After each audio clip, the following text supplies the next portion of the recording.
Doctor MC Mishra भी हमारे साथ मौजूद हैं, फॉर्मर डायरेक्टर एम्स के।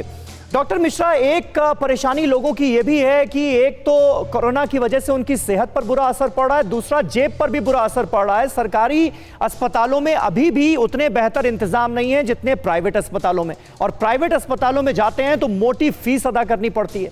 तो ये क्या बात अभी भी आप मानते हैं कि सरकारी अस्पतालों में सुविधाओं का अभाव है जिनमें इजाफा किया जाना चाहिए? देखिए, सुविधाओं का अभाव दोनों सेक्टर्स में है, प्राइवेट में भी है जैसे डॉक्टर रजनीश बता रहे थे जी, और पब्लिक सेक्टर में भी है। अब इसमें जो हमने नहीं किया भारत में अभी तक कभी, कि आप एक बड़े सक्षम प्रोटोकॉल्स निर्धारित करें कि किसको आईसीयू की जरूरत है और किसको नहीं है।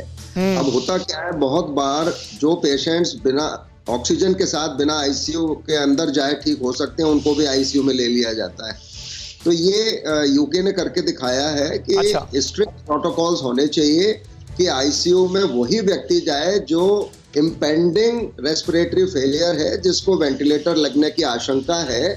बाकी पेशेंट जिनको ऑक्सीजन खाली चाहिए उनको आप हाई डिपेंडेंसी यूनिट्स या रूम में भी, आजकल ऑक्सीजन लोग घर में भी ले रहे हैं ऑक्सीजन कंसंट्रेट से, अगर खाली ऑक्सीजन से इम्प्रूवमेंट आ जाता है। और अधिकतर पेशेंट्स में 80% जो पेशेंट्स हैं वो तो बिना किसी हॉस्पिटलाइजेशन के ठीक हो जाते हैं, बिना किसी प्रॉब्लम के जी। जो बाकी बच जाते हैं 20%, उसमें से ज्यादातर को या ऑक्सीजन चाहिए भी नहीं होती, फिर भी लोग डर के मारे हॉस्पिटलाइजेशन चाहते हैं।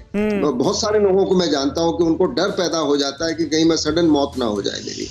तो फिर उसके बाद 5% बचते हैं, उनमें फिर ऑक्सीजन, वेंटिलेटर उसकी आवश्यकता पड़ती है।